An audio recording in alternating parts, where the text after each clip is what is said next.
ब्रह्मांड में कोई सिविलाइजेशन कितने बड़े नंबर्स का यूज ले रही है, इस बात से पता चलता है कि वह सिविलाइजेशन कितनी बड़ी है। अफ्रीका में पाई जाने वाली हॉटनटॉट ट्राइब के लोग 3 से अधिक नंबर्स को काउंट नहीं कर सकते थे। उनके लिए 3 से अधिक नंबर का मतलब होता था मैनी। उनकी दुनिया 3 नंबर तक ही सीमित थी। 3 से ज्यादा नंबर उनके लिए अनंत के बराबर था। प्राचीन समय में 23 लाख पत्थरों को जोड़कर गीजा के पिरामिड को बनाया गया था। बेशक वे अपने समय में एक हाई सिविलाइजेशन के लोग रहे होंगे, लेकिन वहीं ग्रीक में प्राचीन समय के लोगों के लिए सबसे बड़ा नंबर था 10,000। इसे वे लोग मिरियाड कहते थे। उस समय लोगों का मानना था कि एक समुद्र तट पर मौजूद मिट्टी के कणों को गिनना लगभग असंभव है, और ये बात आर्किमिडीज को कतई पसंद नहीं थी। प्रॉब्लम ये थी कि उस समय ग्रीक लोग हाईएस्ट 10,000 नंबर का ही प्रयोग करते थे। आर्किमिडीज ने दिमाग लगाकर एक नए नंबर को इन्वेंट किया था।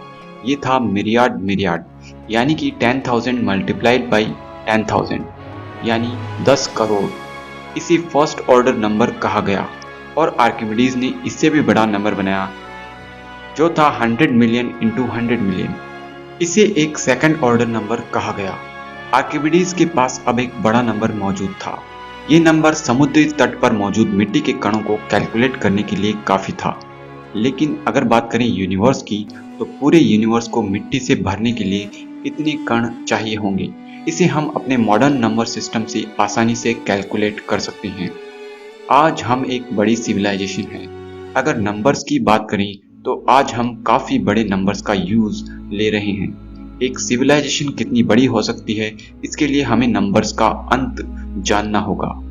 और कहीं ऐसा तो नहीं कि हम भी अफ्रीकन ट्राइब की तरह काफी ज्यादा बड़े नंबर्स को असंख्य कहकर अपने आप को सीमित कर लिया है। कहीं हमने भी वैसे ही अनंत को तो डिफाइन नहीं किया है।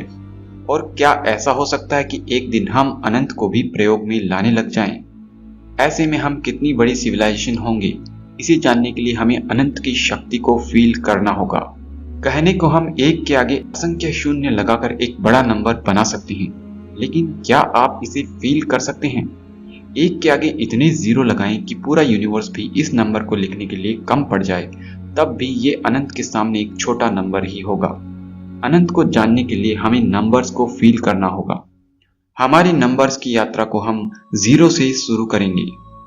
0 नंबर फिलहाल हमें बताता है ब्रह्मांड में अब तक की खोज के अनुसार पृथ्वी से बाहर जीवन को। 0 से आगे नंबर 1 बताता है ब्रह्मांड में अब तक की खोज के अनुसार एकमात्र जीवन को, यानी पृथ्वी। नंबर्स की यात्रा में एक लंबी छलांग लगाने पर हम पहुंच जाते हैं 1 करोड़ पर। यह नंबर है सभी इंसानों द्वारा मिलकर बनाई गई एक बड़ी किताब, यानी विकिपीडिया। इस पर करीब 1 करोड़ 90 लाख आर्टिकल्स मौजूद हैं। इसके आगे एक बड़ा नंबर प्रकृति ने हमें दिया है, एक इंसान का नॉन स्टॉप धड़कने वाला दिल, जो पूरे साल में करीब 4 करोड़ 20 लाख बार धड़कता है। दुनिया की सबसे बड़ी library, the library of Congress में मौजूद किताबें हैं करीब 17 करोड़।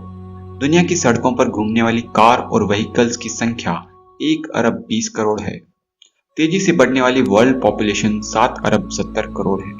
अब तक के डेटा के अनुसार इंस्टाग्राम पर मौजूद सारी फोटोज 50 अरब है, और ट्विटर पर मौजूद सभी ट्वीट्स की संख्या 2 खरब है। हमारी आकाशगंगा मंदाकिनी में मौजूद तारे 4 खरब है। इससे भी ज्यादा हमारी धरती पर मौजूद पेड़ हैं, जो कि 30 खरब हैं। और व्हाट्सएप पर मौजूद टोटल मैसेजेस 150 खरब है। दुनिया में मौजूद सारा पैसा 37 ट्रिलियन यूएस डॉलर्स के बराबर है। इंसान के शरीर में मौजूद कोशिकाओं की संख्या 100 ट्रिलियंस है, और इससे ज्यादा हमारी धरती पर मौजूद सभी चींटियों की संख्या है, जो कि है 10⁻16, यानी 1 के आगे 16 जीरो लगा दें।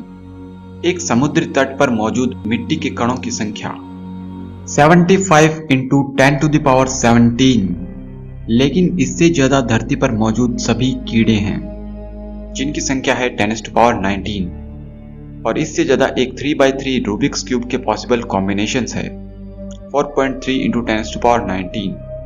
इंसानों द्वारा अब तक पैदा की गई सारी कंप्यूटर मेमोरी 10⁻20 बाइट्स हैं। और पूरी पृथ्वी पर मौजूद मिट्टी के कणों की संख्या 10⁻21 है।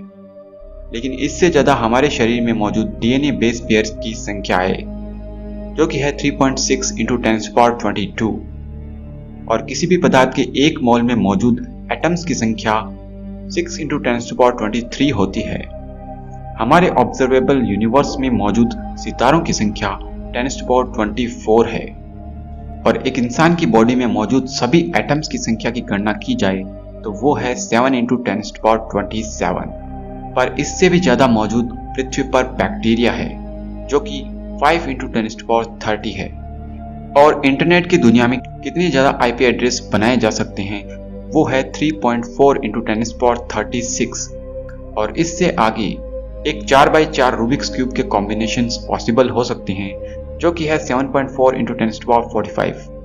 और हमारी पृथ्वी पर मौजूद सभी एटम्स की संख्या 1.3 × 10⁻50 है। हमारे पूरे ब्रह्मांड का वजन 6 × 10⁻55 ग्राम है। बिग बैंग से लेकर अब तक बीता गया समय 8 × 10⁻60 प्लैंक टाइम है। लेकिन इससे भी बड़ा नंबर आता है जब हम पूरे यूनिवर्स को मिट्टी के कणों से भर दें, और वो नंबर है 10⁻63। और इससे भी ज्यादा कॉम्बिनेशन पॉसिबल्स हैं एक 52 कार्ड डेक के गेम में, जो कि 8.1 × 10⁻67 कॉम्बिनेशंस हैं। हमारे पूरे ऑब्जर्वेबल यूनिवर्स में मौजूद ऊर्जा 4.2 × 10⁻69 जूल्स हैं। और इस ऊर्जा से भी ज्यादा कॉम्बिनेशंस पॉसिबल है एक 5x5 रूबिक्स क्यूब में, जो कि 2.8 × 10⁻74 कॉम्बिनेशंस हैं। और इससे आगे का नंबर है हमारे ऑब्जर्वेबल यूनिवर्स में मौजूद सभी पार्टिकल्स की संख्या, जो कि 10⁻80 है। और कल्पना कीजिए अगर हमारा यूनिवर्स एक पेन ड्राइव हो, तब इसमें मौजूद मेमोरी होगी 10⁻90 बाइट्स। और इस मेमोरी से भी बड़ा नंबर है 10⁻100, जिसे 1 गूगल कहा जाता है। पर यह नंबर भी छोटा पड़ जाता है एक चेस गेम के सामने। एक चेस गेम को कितने अलग अलग तरीकों से खेला जा सकता है, वो नंबर है 10⁻120। पर वहीं एक और गेम है जिसे गो गेम्स कहा जाता है। इसे खेलने के तरीके और भी ज्यादा हैं, और ये है 10⁻365। और इससे आगे का नंबर आता है QR कोड्स का। एक 64x64 पिक्सल के QR कोड कितने जनरेट किए जा सकते हैं, वो नंबर है 10⁻1002। लेकिन रूबिक्स क्यूब इससे भी आगे है। एक 33x33 रूबिक्स क्यूब के पॉसिबल कॉम्बिनेशंस हैं 10⁻4094। लेकिन इमेजिन कीजिए कि सभी भाषाओं के एक एक अक्षर को लेकर पॉसिबल कॉम्बिनेशंस बनाए जाएं, तब इससे बनने वाली किताब के पेज होंगे 10⁻10,500। और एक 1920x1080 पिक्सल्स की पॉसिबल HD इमेजेस होंगी 10⁻1,50,00,000।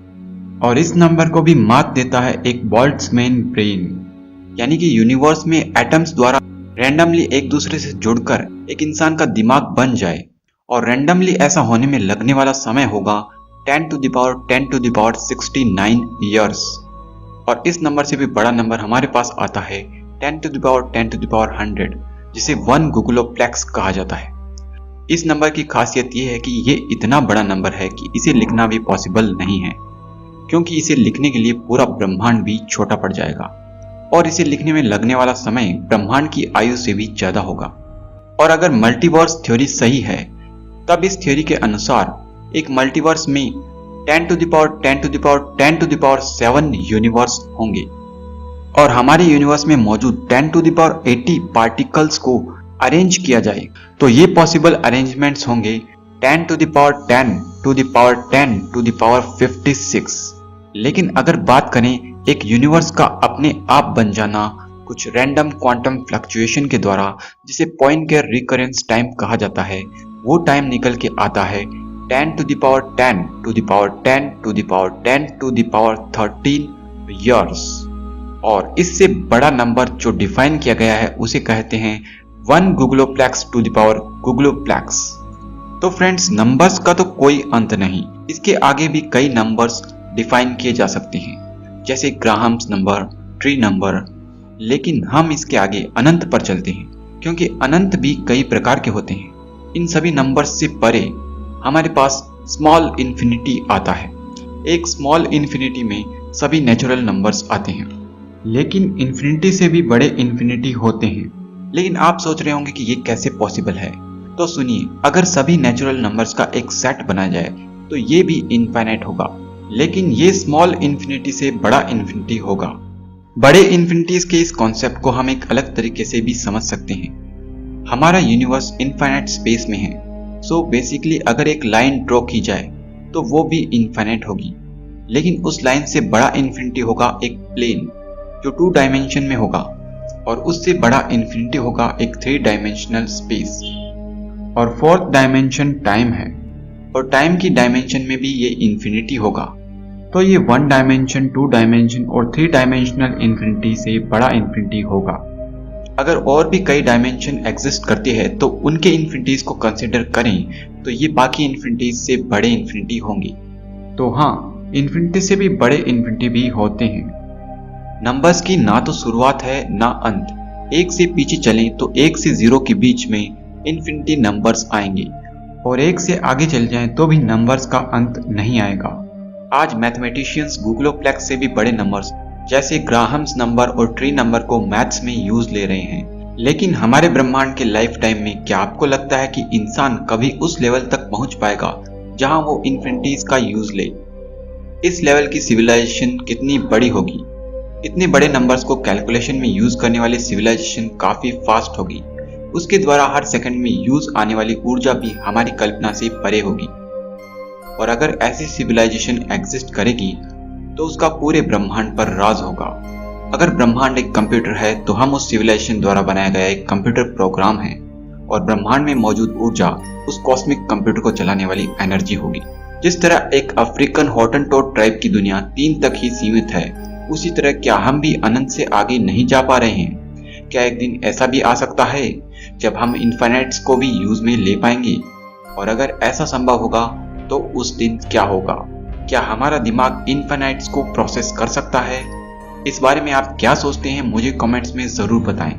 मैं मिलता हूं आपसे किसी अगली वीडियो में। तब तक के लिए बाय।